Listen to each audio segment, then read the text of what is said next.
બુલેટિનની શરૂઆત કરીએ ગીર સોમનાથથી સમાચાર મળી રહ્યા છે। આજે ચિંતન શિબિરનો બીજો દિવસ છે। જી હા, ચિંતન શિબિરમાં સીએમની અધિકારીઓને ટકોર, પ્રજાને મુશ્કેલી ના પડે એવી વ્યવસ્થા ઊભી કરવા ટકોર કરી છે। અધિકારીઓને વહીવટી વ્યવસ્થાને લઈને ચિંતન કરવા ટકોર કરી છે। અરજદાર જ્યારે તમારી પાસે આવે તો સંતોષકારક જવાબ લઈને જવો જોઈએ। અધિકારીને કાર્ય પદ્ધતિનું ચિંતન કરવાની દાદાની ટકોર છે। આજે જ્યારે બીજો દિવસ છે ત્યારે તો શિબિરના બીજા દિવસે ડિજિટલ ટેકનોલોજી પર ભાર મુકાશે। અલગ અલગ મંત્રીઓ અને અધિકારીઓની ગ્રુપ મીટિંગ થશે।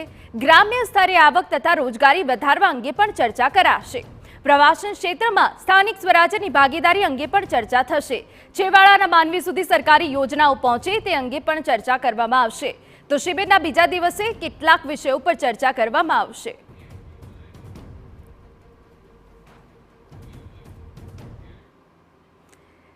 તો આજે બીજા દિવસે પણ અનેક મુદ્દાઓને લઈને ચર્ચા કરાશે। ત્યારે અમારા સંવાદદાતા મોહિત ભટ્ટ વધુ વિગતે વાત કરવા જોડાયા છે। મોહિત, એક તો દાદાએ સીધી ટકોર કરી છે અધિકારી પર કે પ્રજાને તકલીફ ના પડવી જોઈએ, એ સિવાય આજે કયા કયા મુદ્દાઓ ચર્ચાશે ચિંતન શિબિરમાં? મોહિત,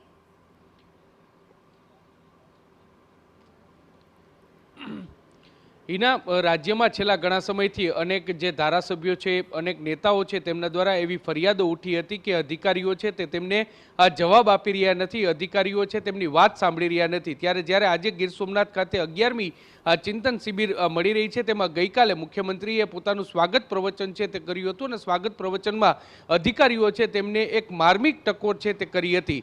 જે ભૂપેન્દ્ર પટેલ છે તેમના દ્વારા અધિકારીઓને કહેવામાં આવ્યું છે કે જ્યારે આપાતકાલીન પરિસ્થિતિ હોય, ઇમરજન્સી સમય હોય, ત્યારે જે રીતે તંત્ર આખું એક થઈને કામ કરે છે તે રોજિંદા જે કાર્યોમાં પણ એક થઈને કામ કરવું જોઈએ। એટલું જ નહીં, પરંતુ જે સામાન્ય માણસના પ્રશ્નો હોય, કોઈ સામાન્ય વ્યક્તિ છે તે પોતાની પાસે કોઈ વાત લઈને આવે, પોતાની અરજી લઈને આવે તો તે અરજીનો નિકાલ છે તે સારી રીતે વિનમ્રતાપૂર્વક અને એક અધિકારીએ પોતાનું પોતિકાપણું છે તે વહીવટી તંત્ર સાથે રાખી અને તેની કામગીરી કરવામાં આવે તેવી પણ ટકોર કરી છે।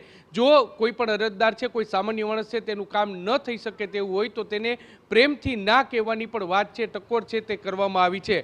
મહત્વનું છે કે ચિંતન શિબિરમાં આજે બીજો દિવસ છે ને આજે બીજા દિવસે રૂરલ ડેવલપમેન્ટ કઈ રીતે કરી શકાય, રોજગારીની તકો કઈ રીતે ઊભી કરી શકાય, એટલું જ નહીં પરંતુ ગ્રામ્ય વિસ્તારમાં રોજગારીની તકો કઈ રીતે વિકસાવી શકાય, આ તમામ મુદ્દે ચર્ચા થવાની છે। ગ્રામીણ ક્ષેત્રમાં ખેતી બાબતમાં પણ ચર્ચા તે થવાની છે, ગ્રુપ ડિસ્કશન છે તે પણ થવાનું છે અને તેને લઈને રાજ્યનો સર્વાંગી વિકાસ છે તે કઈ રીતે કરી શકાય તે અંગેની ચર્ચા છે તે થવાની છે। પરંતુ એના જે રીતે ગઈકાલે ભૂપેન્દ્ર પટેલનું જે સંબોધન હતું અને તેમાં અધિકારીઓને છે તે આગામી દિવસોમાં તેમને એક પોઝિટિવ અભિગમ રાખીને રાજ્ય સરકાર સાથે તાલમેલ રાખી અને તેમને જે પ્રજાના કામો કરવા પડશે તે પ્રકારની ટકોર છે તે જરૂરથી કરવામાં આવી છે। એટલું જ નહીં, પરંતુ જે ચિંતન શિબિર છે તેનું ચિંતન માત્ર 3 દિવસ પૂરતું નહીં પરંતુ રોજિંદા જીવનમાં પણ જે કામગીરીનું મૂલ્યાંકન છે તેનું પણ ચિંતન કરવાની પણ ટકોર છે તે જરૂરથી કરવામાં આવી છે। જી બિલકુલ મોહિત, અગત્યની જાણકારી બદલ આભાર। તો સરકારી જે યોજનાઓ છે લોકો સુધી કેવી રીતે પહોંચી શકે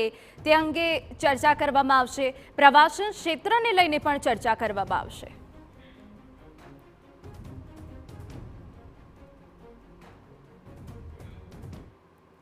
વાત હવે અમદાવાદની કરીએ તો